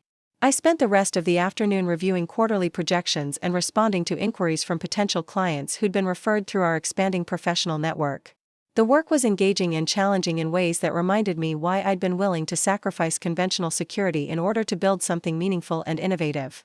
By 6 o'clock, I'd cleared my desk of urgent tasks and was ready to shift my attention to the personal activities that had become possible since achieving financial independence. I'd developed a routine of ending my workday with a brief walk through the Pearl District, followed by dinner at one of the neighborhood restaurants that had become part of my expanded social world. The walk took me past the coffee shop where Ashley and I had broken up 6 months earlier, and I found myself reflecting on how much had changed since that difficult conversation. The woman who'd sat in that cafe feeling defensive about her choices was now completely confident in the path she'd chosen, and the relationship that had felt essential at the time had revealed itself to be a distraction from more important priorities. I chose a restaurant that I'd discovered through Tyler's recommendations, a place that specialized in locally sourced ingredients and attracted the kind of clientele that valued both quality and innovation. The atmosphere was sophisticated without being pretentious, and the conversations at nearby tables reflected the diverse professional interests of Portland's creative and business communities. As I settled at a table near the window and ordered a glass of wine that cost more than I'd spent on food during some entire weeks 2 years ago, I reflected on the strange satisfaction of being able to afford luxury without feeling guilty about the expense. Financial independence had provided me with choices that extended far beyond business decisions, and I was still learning to navigate the psychological adjustment that came with genuine security. My dinner was interrupted by a phone call from Kevin Park, who was working late at the office to prepare presentation materials for Thursday's board meeting. Kevin had become an invaluable member of our team, combining technical skills with the Kind of organizational capabilities that kept complex projects moving forward efficiently. Natalie, I hope I'm not bothering you, Kevin said, but I wanted to give you a heads up about something that came up this afternoon.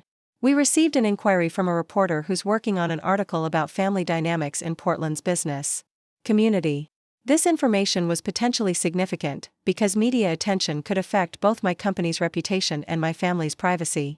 The timing also seemed suspicious, given the confrontations I'd had with my father and Ashley earlier in the day. What kind of inquiry?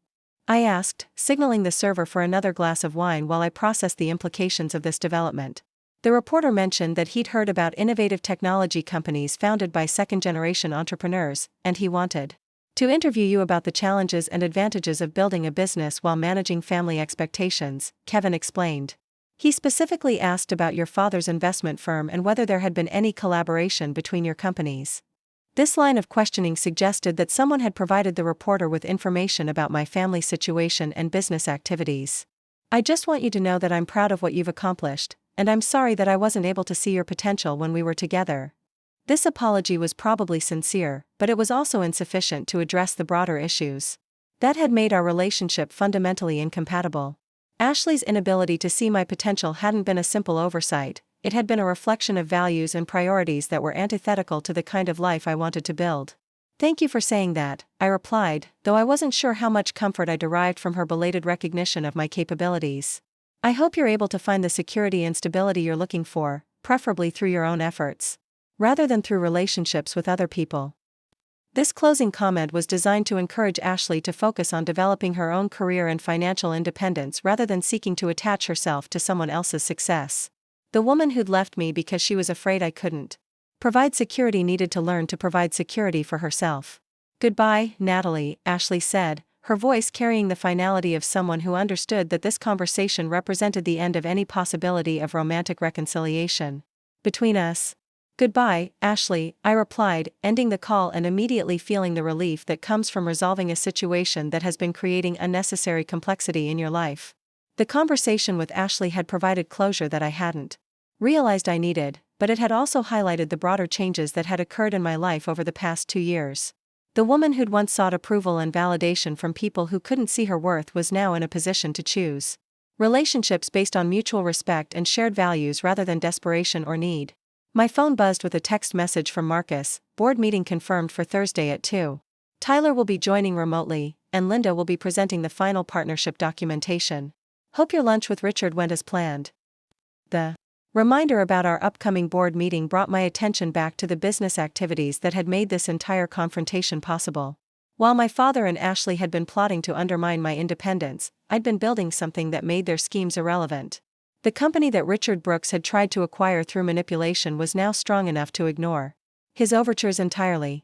I spent the rest of the afternoon reviewing quarterly projections and responding to inquiries from potential clients who'd been referred through our expanding professional network. The work was engaging and challenging in ways that reminded me why I'd been willing to sacrifice conventional security in order to build something meaningful and innovative.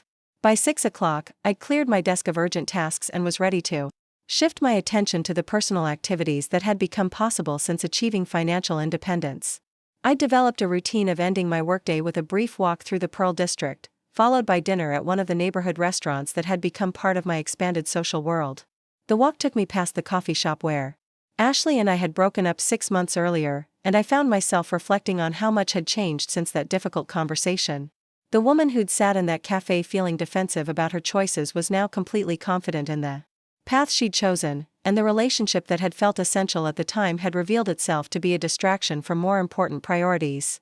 I chose a restaurant that I'd discovered through Tyler's recommendations, a place that specialized in locally sourced ingredients and attracted the kind of clientele that valued both quality and innovation. The atmosphere was sophisticated without being pretentious, and the conversations at nearby tables reflected the diverse professional interests of Portland's creative and business communities. As I settled at a table near the window and ordered a glass of wine that cost more than I'd spent on food during some entire weeks 2 years ago, I reflected on the strange satisfaction of being able to afford luxury without feeling guilty about the expense. Financial independence had provided me with choices that extended far beyond business decisions, and I was still learning to navigate the psychological adjustment that came with genuine security. My dinner was interrupted by a phone call from Kevin Park, who was working late at the office to prepare presentation materials for Thursday's board meeting.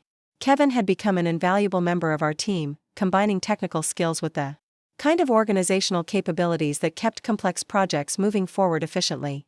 "Natalie, I hope I'm not bothering you," Kevin said, "but I wanted to give you a heads up about something that came up this afternoon.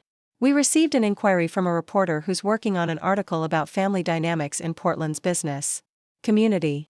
This information was potentially significant because media attention could affect both my company's reputation and my family's privacy.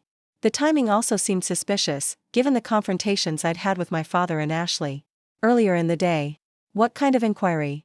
I asked, signaling the server for another glass of wine while I processed the implications of this development.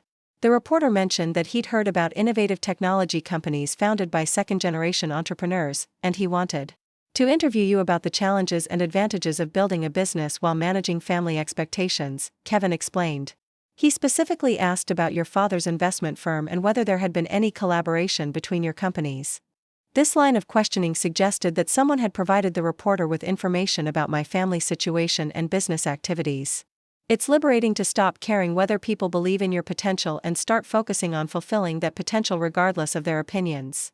"Exactly," Marcus said, "and it's also more effective from a business perspective. People are more impressed by results than by promises, and they're more interested in partnering with people who don't need their approval to succeed." This principle had proven true in my recent interactions with clients, investors, and potential partners. The confidence that came from genuine achievement was more compelling than any amount of enthusiasm or ambition unsupported by concrete results. As we finished our coffee and prepared to return to the office for afternoon meetings, I realized that the confrontations with my father and Ashley had served an important purpose beyond simply resolving those specific relationships. They provided me with an opportunity to articulate my own values and priorities in ways that clarified what I wanted from future personal and professional connections. The woman who'd once felt obligated to justify her choices to people who couldn't understand them was now comfortable setting boundaries and expectations that reflected her own standards rather than other people's limitations. This transformation had been gradual and sometimes painful, but it had ultimately created space for relationships and opportunities that aligned with my authentic goals rather than my defensive reactions. 6 months later, I was invited to speak at a conference about entrepreneurship and innovation in the Pacific Northwest. The presentation went well, and during the reception afterward, I found myself in conversation with other founders who were building companies that challenged conventional wisdom about their respective industries. One of the other speakers was a woman who'd left a prestigious law firm to start a legal services company that used technology to make high-quality representation more accessible to small businesses. Her story resonated with my own experience of choosing innovation over security, and we discovered that we'd faced similar challenges from family members who couldn't understand why we'd abandoned traditional career paths. The hardest part wasn't building the business, she told me as we stood near the windows that overlooked downtown Portland. The hardest part was learning to trust my own judgment more than other people's opinions about what I should be doing with my life. This observation perfectly captured the psychological journey that had been just as important as the practical steps involved in building a successful company. The technical and business challenges had been solvable through research, planning, and hard work. The personal challenges had required a more fundamental transformation in how I understood my own capabilities and worth. As I drove home from the conference, through neighborhoods that had become familiar and comfortable rather than aspirational and intimidating, I reflected on how thoroughly my life had changed since the day I decided to bet everything on my own vision. The woman who'd once felt defensive about her unconventional choices was now regularly invited to share her expertise with other entrepreneurs who were facing similar decisions. The recognition felt meaningful not because it validated choices I'd made in the past, but because it confirmed that the path I'd chosen was creating opportunities to help other people navigate their own journeys toward independence and fulfillment. The success that had started as a personal goal had evolved into a platform for contributing to a community of people who valued innovation over convention. My penthouse felt like home in ways that had nothing to do with its impressive features or prestigious location. It was the place where I'd learned to be comfortable with my own company, where I'd developed routines that reflected my priorities rather than other people's expectations, and where I discovered that the approval I'd been seeking from others had always been available from myself. The view from my windows encompassed not just the Portland skyline, but a life that I'd built deliberately and strategically according to my own values and vision. The woman who'd once needed other people to believe in her potential had become someone who could create opportunities for others to discover their own capabilities. That night, As I prepared for sleep in the bedroom that overlooked the city where I'd chosen to build my future, I felt the deep satisfaction that comes from understanding that every difficult choice had been worth making, and every person who'd doubted my vision had ultimately helped me develop the strength to pursue it without their permission or approval. The quiet confidence that had replaced my earlier defensiveness wasn't just about business success or financial independence, it was about the recognition that I'd become exactly who I'd always had the potential to be, once I'd stopped asking other people for permission to pursue my own dreams. Up next, you've got 2 more standout stories right on your screen. If this one hit the mark, you won't want to pass these up. Just click and check them out.